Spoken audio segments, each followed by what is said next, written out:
Hello, you just reached MRN Crew Call, presented by Hercules Tires and Grunt Style Apparel. We're currently tying up phone lines and burning through cell minutes to get you closer to the guys on top of the boxes and over the wall down on pit road. Thank you for holding. You are now being connected to your hosts, Sammi Joe Francis and Rocko Williams. Welcome to another edition of MRN Crew Call, presented by Hercules Tires and Grunt Style Apparel. I'm Sammi Joe Francis. And I'm Rocko Williams. Well, you're new to the set. I'm Lee Cunningham. Lee Cunningham is going to be joining us all show. Round of applause. Very excited to have Lee here. Yes. Rear tire changer of the number 78 machine, driven by Martin Truex Jr., this week's race winner. I was going to say, not too shabby, huh? Had a great week in Pocono. Yeah. But wait, that's not the only person who had a great week. No, it's not. You were saying. Quick shout out to my boy, NASCAR's developmental driver for the K&N Series, driver for Rev Racing, Ruben Garcia. Hung out with him yesterday. We had a great time. There he is. We talked about his win in Memphis. It was just so great to see him. That was his first win, right? That was his first win this year, and it was just excited to see the excitement in the shop. And these K&N drivers, what you don't realize is that I know we focus on the crew. He basically is crew when you're at that level. They do so much in the shop, right. Getting that car together in deck. that series. They don't just show up to the racetrack. He's at the shop every day. He's getting his hands dirty, and it was just awesome to see him and talk to him about his first win. So congratulations, Ruben Garcia from Rev Racing, and I know there's more to come. Yeah, congrats to him. That's exciting. Okay, and then we have another little throw. We're going to do a Throwback Thursday, but early. Oh, okay, yeah, we will do it early. Yeah. Because that's, Charlotte is our home track. Yes, it is. Or at least mine. We had a lot of fun Charlotte weekend. Yeah, we did. We had a lot of fun. We were out there walking up and down pit road. So Yep. shout out to those who stopped us and said hello, including you. I did. It was a saw you guys at Charlotte. It was a nice meeting. And I think you make a cameo in this slawness video. Yeah, let's just see. We got the slaw cam video Right. out. Let's play check this out video. the greatness from Charlotte Motor Speedway. Military, Coke 600. These fire suits are dope. They're like the driver suits. Yeah, I know, man. Golly. Hey, man, these fire suits are fire. Thanks, bro. I like the new look on them. Hopefully they don't start on fire. Ooh, them boys look good today. Just hanging out, When man. do I get the call for the crew call? How many Coke 600s is this for you? Oh, I don't know. That's a good question. How many? You look a little nervous. I'm always nervous. After all these 600s, why you look so nervous? Stay nervous. What about you, old Daly? This is my 8th one. And you look nervous? Why you boys look so nervous? You the only one who don't look nervous. Baby. 15. Bam. I don't like cameras. Hey. I don't like cameras, bro. I just want you to do well. All y'all look good. Hey, do How it many, for Wake how many Forest. 600s is this for y'all? This is our 7th. His 8th, I think. My 7th, his 8th. Then why do y'all look so nervous? Always nervous. Always nervous. You know why? Because I care. Hey, good luck, guys. I'm ready. Why you still looking scared, homie? I'm ready. All right, Hey, I dream about this. we gonna see. Hey, this is Coke 600, you know that, right? Yeah, I know what it is. You look a little nervous. No, not at all, man. It's how to race. All right. Yes, sir. All right. These boys looking good, feeling good. 1.5-mile track. 6 hours later. You got some gun work going on. He's getting that Just a little tape bit. right. Get it tuned up. Hey, I'll be getting them secrets now. Hey, shouldn't you have done this yesterday? It'd be great if we had our guns yesterday. Oh, okay. Yeah, that's right. We didn't get them till I an hour forget ago. about the peyote. All right. Well, that was some good inside scoop stuff. Oh yeah, the slaw cam was in full effect at Charlotte. Apparently, a lot of them look nervous, but They weren't nervous. What do you think, Lee? I mean, you look forward to Charlotte, right? You always look forward to it, but Yeah. I mean, you can't help but be nervous. It's a big race. Exactly. is this your home track? The big four. No, Chicago's my home track. Oh, well then. Chicago boy. I was gonna say you guys have, because you just took that trip to Chicago not too long ago. But so that was the Coke 600, and last weekend. Well, we've got a lot to cover with you, so we'll come back to that. But Pocono was quite the race. A lot of quite eventful. Yeah, there was some mishaps on pit road, which is of course what we're going to focus on. But and then this weekend we have Michigan, so a lot to talk about. Lee continues to join us for the rest of the show. We're going to try and get rid of Rocko, but Rear tire changer on the number 78 machine, driven by Martin Truex Jr. Pocono winner. he's actually Lee's hype man, so this is going to be great. We'll be back with more MRN Crew Call right after this. Whatever you drive, wherever you go, Hercules Tires will get you there, whether you're running on dirt or running a job. Our dependable, high-quality tires are the perfect fit for your needs. For unmatched value, selection, and warranty with industry-leading road hazard protection, there's only one choice, Hercules Tires. To learn more, visit HerculesTire.com or call 800-677-9535. Hercules Tires, ride on our strength. Things happen fast in racing, and if you don't know where to look, you can miss it all. With Legend from Racing Electronics, you'll never miss another moment. Legend gives you live fan vision video, in-car cameras, and stats at NASCAR and other Premier Series events. And the next generation race scanner for unfiltered driver and crew audio at any motorsports event nationwide. NASCAR fans have never been closer to the action. Welcome to the future of the fan experience. Learn more by visiting racingelectronics.com. Join MRN as we travel through the life of NASCAR's most popular driver, Dale Earnhardt Jr. Dale Earnhardt Jr. comes back to the Daytona International Speedway, leading the pack. I won races that I never thought I'd win. From growing up under the Earnhardt name to super speedway wins to Whiskey River, we dive into everything Dale Jr. He's Rain Man for NASCAR history. You know, we weren't the typical family that got to sit down to dinner together. Tune in to Junior's Journey, available on iTunes for download only on the Motor Racing Network. Hello, MRN Crew Call. This is Kyle Larson. I'm calling to speak with... Hold, please. No, wait. Don't put me on hold. Ha! We don't do drivers here. This is MRN Crew Call. Here's Sammi, Joe, and Rocko. That's right. Welcome back to MRN Crew Call, presented by Hercules Tires and Grunt Style Apparel. We're back. We're back. We don't do drivers here. We don't. Well said, Susie. But you know who works with a lot of drivers? Who's that? A friend of yours who I didn't get to meet because you didn't invite your work wife to this event. That's right. Ooh. That's right. Ooh, well. Take it away, Rocko. What she's alluding to is Dr. Jack Stark. And you're familiar with Dr. Jack Stark as well at your time at Michael Waltrip's back in the day. But yeah, I am. He's been around a long time, and he's a great guy for the sport. Yeah, he's in his final year. Oh, wow. With what he's doing, sports psychologist, and we had a chance to visit with him at one of his events that he sponsors 2 to 3 times a year. And, you know, it's a great event, and we'll let the video do the talking, but it was awesome. It was awesome to go. Let's see Sorry what I you couldn't missed. be there, Sammy. We're at the Port City Club with MRN Crew Call. I have the pleasure of meeting with Dr. Jack Stark, sports psychologist, and you know, I have a history with Dr. Stark here, you know, and before I get it all into that, first of all, you have an awesome venue here. Thank you. That you're hosting at the Port City Club. So tell me a little bit about that. How did this come about? Well, the last, about 2 years ago, we had the, I was working with the 24 and 5 team. I've been with Hendrick Motorsports for 16 years. 16 years. And I got to thinking like, hey, we don't do anything for spouses.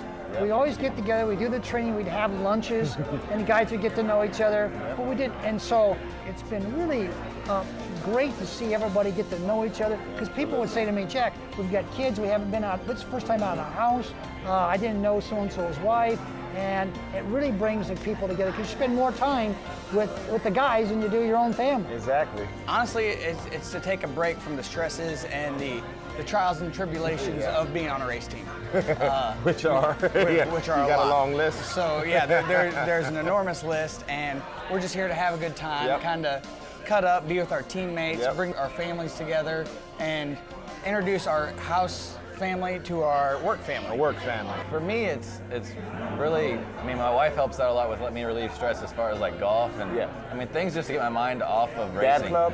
Dad what club. What is this I've heard about? Dad club that you're a part of, that we can go out and hang out and just enjoy guy talk and just enjoy ourselves a little bit. And that's a lot of thanks to the wife for letting me do that. But so this is kind of like a kickback for her. Yeah, this is good for her. Like she gets to come out with. Usually I'm the only one. She's letting me release some stress. You know, the good thing about that is it's a huge support system. Exactly. We got someone at home who understands what we're going through every weekend, and she's there for us, giving us feedback, positivity, whatever it is you may need. Because this sport is you know, may be short-lived in some aspects, but that's what a good support system can help you get through. When it comes to a pit stop and performing at a high level, when it comes to losing a man and going from 6 men to 5 men, when a crew chief is on your back about your performance, do you have guys call you and be totally candid with you, and how does that process work? Well, I'm also a licensed clinical psychologist in North Carolina. Okay. And I have an extensive background. I saw 10,000 patients in private practice, and I work with the medical school. So I always have a deal. Guys can call me 24 hours a day. And yes, I had a lot of phone calls, a lot of crises. And you got to have someone to talk to that you know is going to be confidential and just work with you and care about you and has no other agenda. And we're not talking about just pit crew members. We're talking about drivers. We're talking about crew chiefs. We're talking about CEOs. Everybody, top to bottom. I always work with CEOs, the head of the company, owners of the company, and then you add to it off the track. Spouses, kids, it doesn't matter. I got to fix it. It's race day. You got to go in and help. The good thing with this too is it helps add to things I could be struggling with in my relationship. Exactly. And he helps with that and helps with the communication side of things too. So that's awesome. It's really great. Nice. It's a great resource to have. Oh yeah. Well, Eric, I know you want to get back to eating. Yeah. Thanks for taking the time to talk with us on the MRN Crew Call. Good luck. Oh, yes, sir. At Thanks your for next having me. race. Ball out on them. Oh yeah. That looked like a really fun event. It was. Yeah. It was. So I think that's a great idea, because the idea is that he is there. So on race day, all of your other troubles can be to the side because he's put them in, he's compartmentalized them for you. Exactly. Which is great. I think they should do that in other sports. But anyways, tell me more about your relationship with him. It's just another resource that a lot of the teams can, afford to the crew members. Being that you're on the road so much. Not only are you on the road, you're with a specific group of guys constantly. You're away from your families. Sometimes you're missing your children being born, your wives, spending time with them. So, having that type of resource that creates events, like a date night or someone that you can call when you are stressed out or you're having issues sleeping, that's a pretty great resource, Yeah. And, you can relate to that, Lee, being on the pit crew as long as you have. I'm pretty sure you've come across some of those obstacles, This isn't your first year? No, it's my 13th year actually. So. Wow. No, and when Jack came and talked to us back when I worked for Michael Waltrip Racing, it was the point in my career where you didn't have anybody to talk to outside of racing. You had your teammates, but they're struggling with the same thing you're struggling with. Exactly. So it didn't even cross your mind as far as going outside, kind of having, like you said, compartmentalized things of having different circles of people that you could go talk to. Like your wife and your kids, they don't understand pit stops. Nobody understands it. So that was a thing that, especially when you hit rough spots in your career. Right. I've had my fair share of rough spots. What? Yes, I have. Yes, I have. It's been tough a few times, and have you ever came across a time in your life where you really needed to channel your inner motivation or just to get some type of help to help you get over that hump? Yeah, absolutely. Probably one of the not so bright times of my career, but the brightest time of my life was, got a couple races off last year around Indy. But me and my wife were expecting a child that time, and I was praying for months. God just let me be home for the birth of my child, and praying. Yeah. Had a little incident at not one of my brightest moments. I lost my cool a little bit. Something happened at the racetrack. And so that following morning after Indy, I got a phone call I was going to have to sit home for a weekend.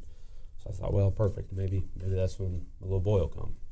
So you planned it this way. We planned it this way, right? So we had a doctor's appointment on Wednesday. So we go to the doctor, and we're just, me and the wife are like, we're going to go in there, we're going to tell him we're going to have this kid. I got the weekend off. Like, this is how it's going to work, This is when it's going down. So he's like, oh no. That's not how it actually works. This is not what we're going to do. So I was like, she's, of course, then we go back to, fretting about how am I going to get back for the wedding, because at that stretch, I think we were going to Michigan and Watkins Glen. And as you know, there's a lot of those places that they aren't close to airports. They're not close to anything. So wait, back for the wedding? Sorry, for the birth. Oh, okay. I was like, there's a wedding and a birth? I can't keep up. So just to sum it up real quick, so we had that doctor's appointment on Wednesday. We literally didn't even get out of the doctor's office, and they called me and said that they were going to actually suspend me for 3 weeks, and I was actually home for the birth of my second child. And when did the birth of your second child actually happen? Because it wasn't that weekend, right? No, it actually happened. We come back at Bristol, so it happened the week before that. So, wow. So that actually did work out. I needed the entire 3 weeks, and it was, like I said, not one of my fonder moments of myself, but I did learn a lot and had to repair some relationships and things. But it's you Got to take responsibility for your actions. Exactly. You know, and as pit worked crew out. members, we're a little bit emotional. You know, you get caught up in the emotion and the. Well, I don't think you're the only ones. I've heard Exactly. plenty of over the radio emotions. Oh yeah. On both sides. Oh, back when I was pitting, you could fight on pit road and not have to worry about being suspended. That's the reason you know. that you I've been in a couple of fights. So, I know, I've seen the pictures. Maybe you started the rule book. Yeah. Oh yeah. I can say you know, I was a part of that. The Rocko rule. The Rocko rule. We'll call it the slaw rule. You know, everybody's hating on the slaw, but anyways, the Rocko rule was we had fun on pit road. Was that back in the time when you could fight when that happened? No, this was just last year. So. Oh. Yeah. Wow. Okay. Well, Rocko had reformed the pit road by that time. But no, that's a great story about your son being born and using that opportunity, even though you were suspended, to be a part of something as remarkable as having your child being born. Yeah. You know, and that's just one of the stories that we go through as crew members that doesn't get seen. Right, as well as you couple that with the stress that we go through of performing at a high level, which I want to touch on next, you know, in our segment. Oh yeah, this is what keeps happening. We have amazing guests on. Yeah, we do. And we have so much content. We're trying to squeeze it all We in do. so you guys can see at home. Because we've got to talk about, look at the board. This is eye-opening for me. I know. We got the big three. I've got so much homework. We got the pit crew swap. We got a lot of stuff to talk about. So much. You know what? I need a breather so I can regroup. So we'll be back with more MRN Crew Call right after this. Grunt style. The American fighting spirit is in everything we make. We are 500 patriots and veterans strong, bringing clothing manufacturing back to the United States of America. Always moving forward, never retreating, never giving up. We are Grunt Style, and this we'll defend. Get yours at gruntstyle.com. Kyle Petty here. My friends at Click & Close, the official mortgage provider of NASCAR, have stepped up this year to support Victory Junction through the fastest lap of the race program on NASCAR radio. So join our team. Go to clickandclose.com/NASCAR today to donate $43 or more and help us give the gift of camp to children with serious medical conditions. That's clickandclose.com/NASCAR and just look for the Victory Junction logo. Thanks to Click & Close and NASCAR Radio for their support this season. The race weekend doesn't have to end with the checkered flag. Carry the action over into Monday with MRN Motorsports Monday, presented by Outback Steakhouse. Log on to MRN.com and join veteran broadcaster Woody Kane and NASCAR spotter Joey Meyer as they review the race weekend and debate the biggest stories of the week ahead. Plus, some of the biggest names in the sport stop by to talk the latest topics. Make Monday your new favorite weekday with MRN Motorsports Monday at noon Eastern or anytime on demand at MRN.com. Hello. You've reached the Fantasy Hotline. This is Candy. What flavor? Oh, that's the other job. Oh, you've reached MRN Crew Call. Here's Sammi, Joe, and Rocko. Welcome back to MRN Crew Call, presented by Hercules Tires and Grunt Style Apparel. Okay, there was a lot going on at Pocono. Now we're finally going to tackle it, or attempt to, because this is what always happens. It's a lot of information. There was a pit crew swap. Yes, now, there was. This sounds almost like, you know, wife swap, like one of the shows I watch, but I don't think it was quite that entertaining. So please tell me what. Well, Lee, you remember the pit crew swap during the playoff race between Chad Canals and, the 24 and the 48 in the race. You know, that was pretty dramatic. Right. I think what happened this week in Pocono was even more dramatic than that, being that you had two teams who were contracted to do two cars for the year. Right. And then you find out almost midway through the year, a little past midway the year, that you're going to two other cars. Not only are you going to two different cars, How is that even fair? You're going to two non-competitive cars, not very competitive cars. And the fifth. So, anyways, you got the 37 and the 47, JTG Racing, AJ Allmendinger. You got Chris Buescher, and then you have the 15 car of Ross Chastain and the 7 car that shares the number with the 55 car with JJ Yeley and Landon Castle and a few other drivers. So anyway, you're just switching those, and I was just trying to wrap my hands around why is this happening. I feel like there's an easier way to explain this. Yeah, perhaps you've done some magic. Yeah, so you can show visually. the graphic of actually the guys who were swapped.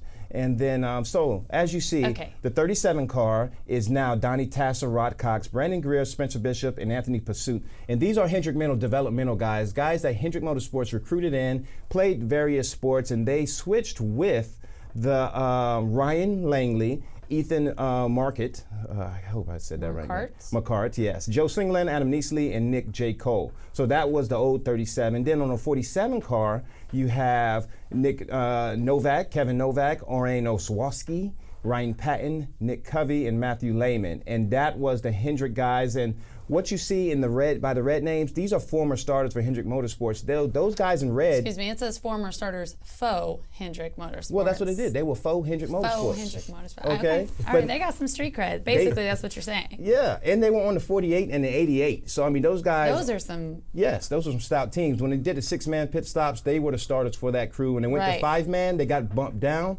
So they had a chip on their shoulder as well, and they're actually doing pretty well as a team compared to the other teams at Hendrick Motorsports. And they replaced David Mayo, Drew Morgan, Colin Fambro, Mark Jensen, and Evan Marshall. And like I said, as a crew member, and maybe you can relate to this, Lee, if I was the 37 and 47, I'd be a little upset. At the same time, a little. It is exciting for the guys who did get bumped up because they were on cars that weren't as competitive. Right. To actually get to a car that actually is competitive. What was the reasoning behind this? That's what we're trying to figure out. I mean, I don't know. I don't know the very intricate parts of it, but there's, obviously I think if you've been doing this long enough, you've probably been bumped off a car, you've been taken off a car or something in your career. It is. I mean, yes, it is. If you're not performing, your leash is very short.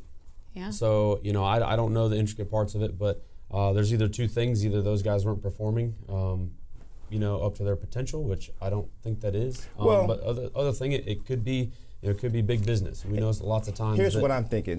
Things like that come along. When you're running, and you know this as a pit crew member, when you're running 20th place, 25th place, week after week, and your team has high expectations of their drivers, the SHIT rolls downhill. And the pit crew is the first to get blamed for that. SHIT.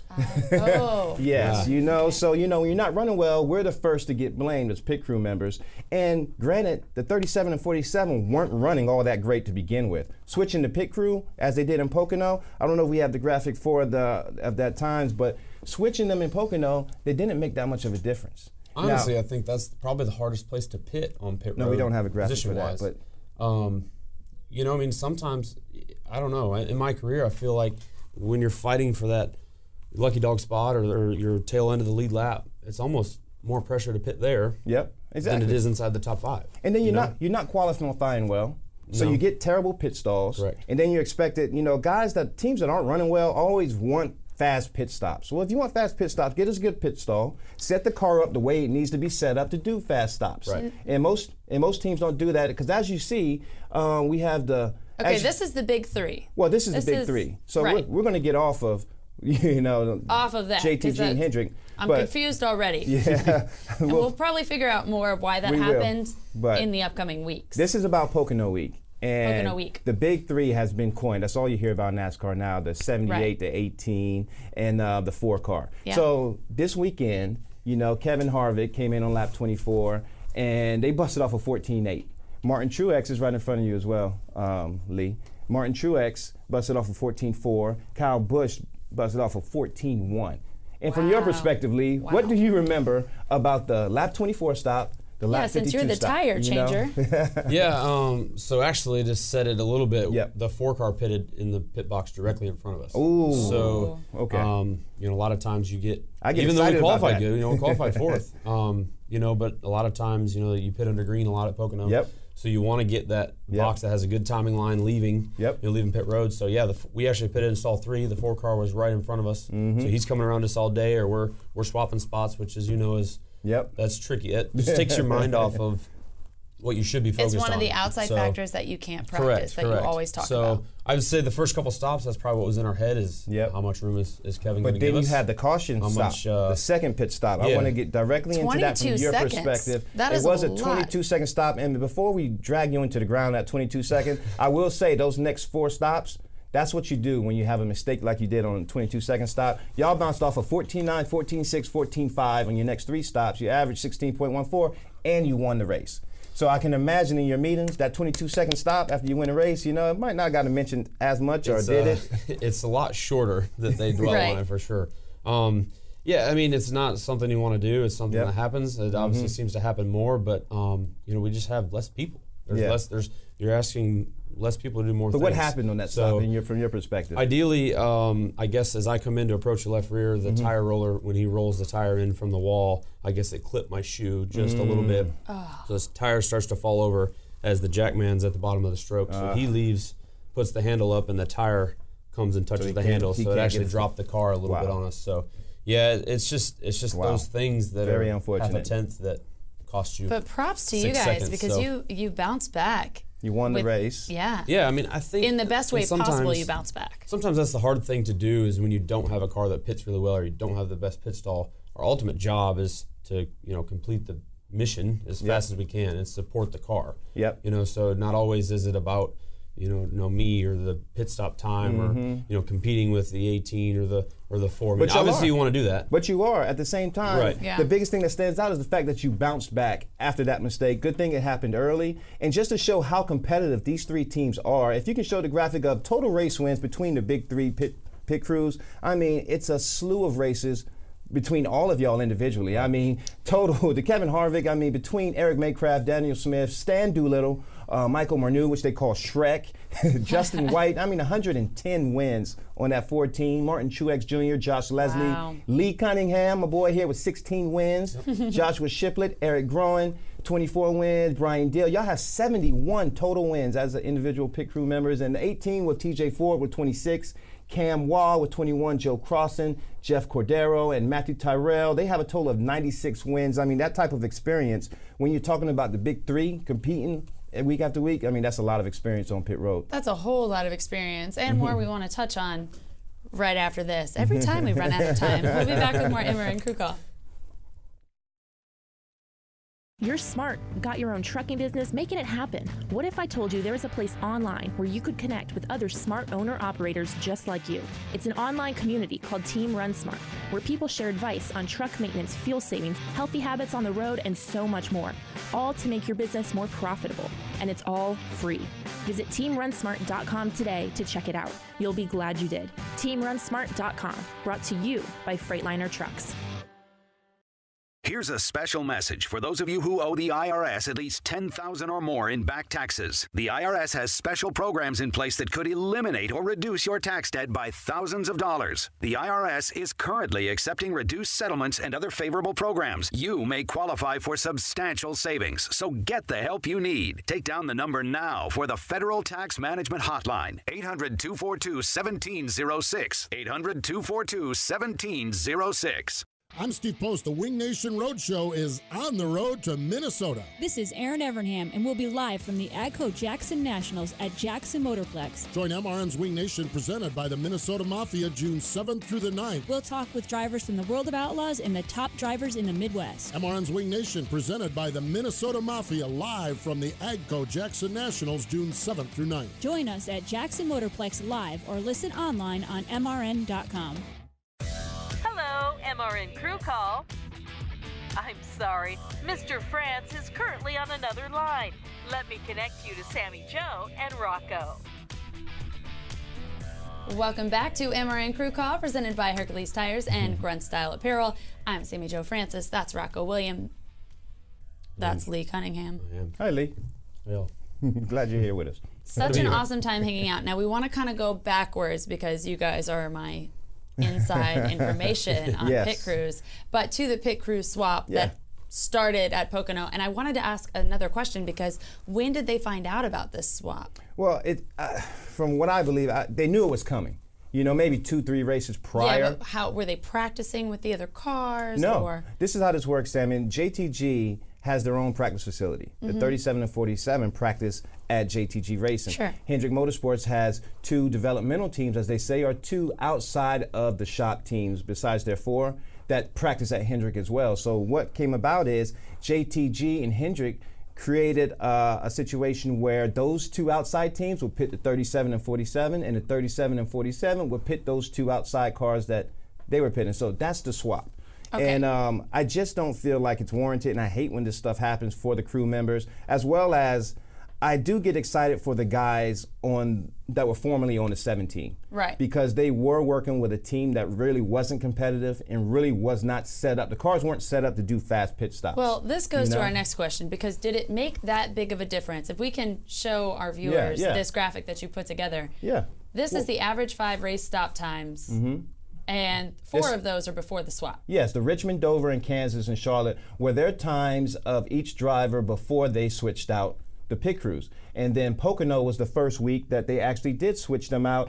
And Buscher and Allmendinger were consistently running around the same time every single week, the same place every single week. And it was around 20th and 21st place, and their pit stops weren't really ideal. It doesn't look much different. But what you did see was the 15 car of Ras Chastain, the ones that had the Hendrick veterans on Right. there who were demoted, they were constantly faster than the 47 team. I did not expect the number 17 to be faster than the 37 of Buscher because they were veterans. And the 17 was primarily recruits and younger guys with not a lot of experience. So the swap, when it happened in Pocono, the drivers still ran the same. Yes, the pit stops were faster, but it really did not make a difference in the performance of the cars. My best thing is to say, hey, you want to run better, get your cars faster, but don't look for a scapegoat with the pit crew. Right, and that's what it seems like it's. Make sure they're pittable. Yeah. I mean, Yeah. that's important. That's a huge thing. I mean, we fight for.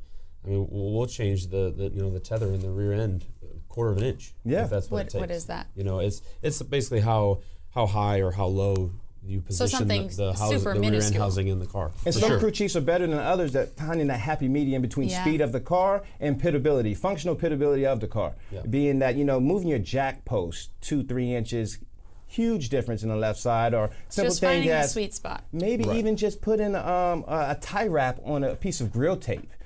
Something so simple.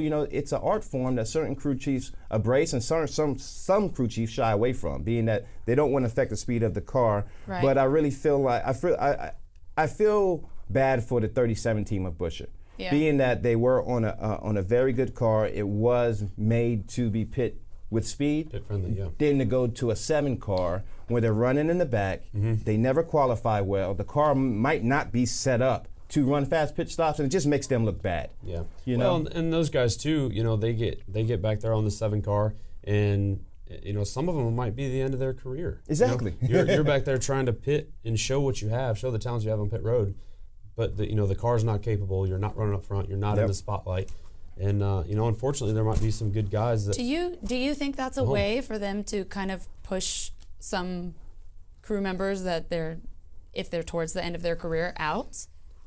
I don't think so. I don't want to get you in think it's trouble, a so you can just plead the fifth. I don't think it's a conscious effort. Okay. Let's put it that way. Right. But I think sometimes, things happen, and obviously every race team wants the best guys they can get, and so if they feel like this guy's even a half a step better, they're probably going to be getting him. Yeah, of course, because they want to win. Right. Do you feel like it's a demoralizing thing if you get swapped like they did at Pocono to go, hey, you're going to go from this pit-friendly car to this one who's not so competitive?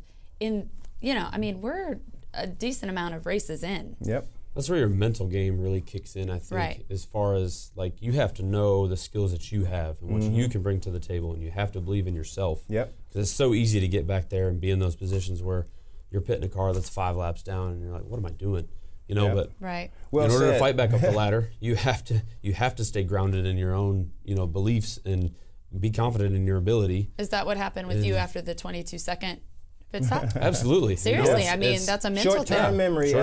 Short-term memory. And, to the defense of the 37 guys who are pitting the 7 car now, now that you are running in the back of the pack, when you pit, you're the only one on pit road. Right. Usually you're a lap down. Everyone gets to watch you. So, you can't get hung up on the fact that you're not running competitive. As a pit crew member, you use that time. How I would switch that in my mind is, let me show you what you're missing out on. Let me show you what you have here. Yeah. Let me be perfect. Let me have the spotlight. And you do. Yeah. But the one problem that you have is when the chains are too long. The jack post isn't where it should be. The tire's not dropping out. Right. And you look like a fool because not of your own admission, because the car is not set up to run well. That's what I would have a problem with. Let me ask you this question, because I think it's a double-edged sword to be in the big 3 and to be in that constant talk of competition. But do you think it plays more on your mental side to be in the big three and have that target on your back and more eyes on you versus back of the pack? We've had eyes on us for 3 years. So, I mean, well, excuse me. Did you not see how many wins that they have as a team? That's true. They're used to being in the spotlight, and that's why they perform the way they perform. All three of those cars, there's other teams out there we're not mentioning, but they're the only ones relevant because they're the only ones winning right now. I mean, Right. 5, Well, 4, and 2 wins. We're going to see if the big three are still competing this weekend, and we've got MRN coverage for you. Pole qualifying is going to be Friday, starting at 4 p.m. That's in Michigan. And then Texas at 8:30 on Friday. Saturday, we've got the Xfinity Series at 1. And, of course, the Firekeepers Casino 400 on Sunday. We'll see you next week with more MRN Crew Call. You got it.